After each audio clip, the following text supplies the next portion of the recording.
one woman, and then the next. Catherine.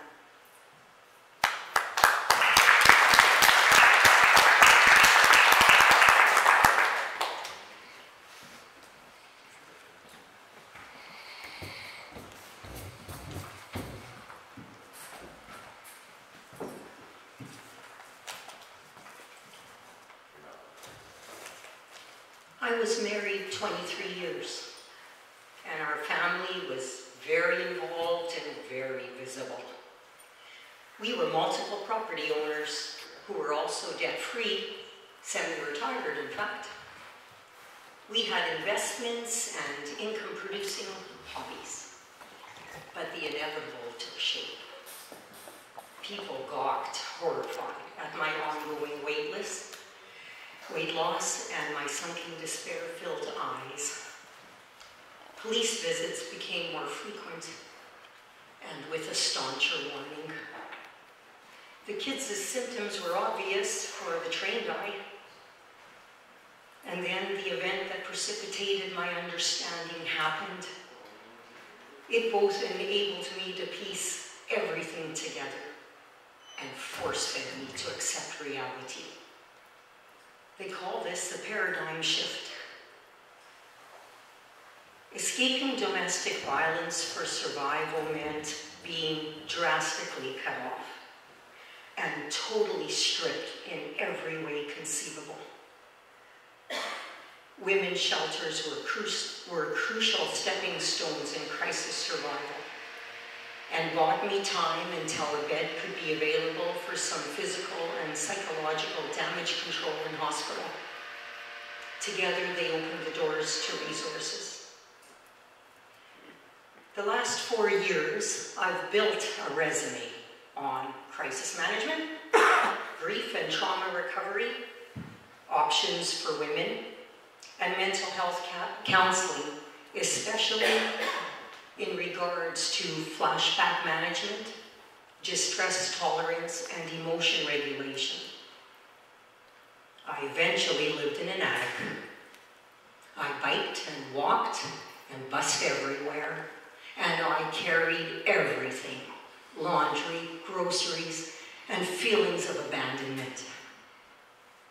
Donations from family living afar and private individuals, especially from the church and hospital, meant eating better and paying a few bills.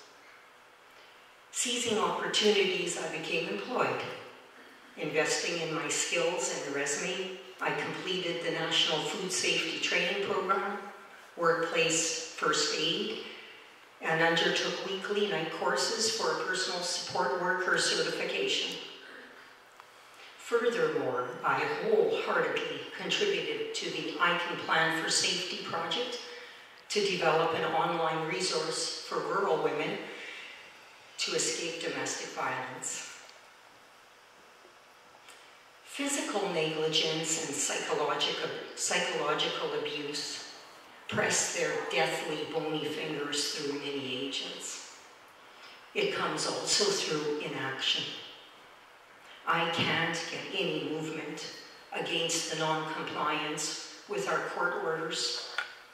Meanwhile, the accumulating result is that my child, whom I can't get out, requires ECMO life support and out-of-province specialty. This was a new link of manipulation. The interference with benefits, pensions, hospital visitation, spiritual care, and housing is the new power trip, and it trips on no misery.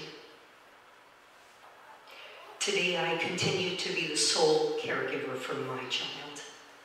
Together, we manage irreparable damages and medical complications from her being critically compromised and palliative.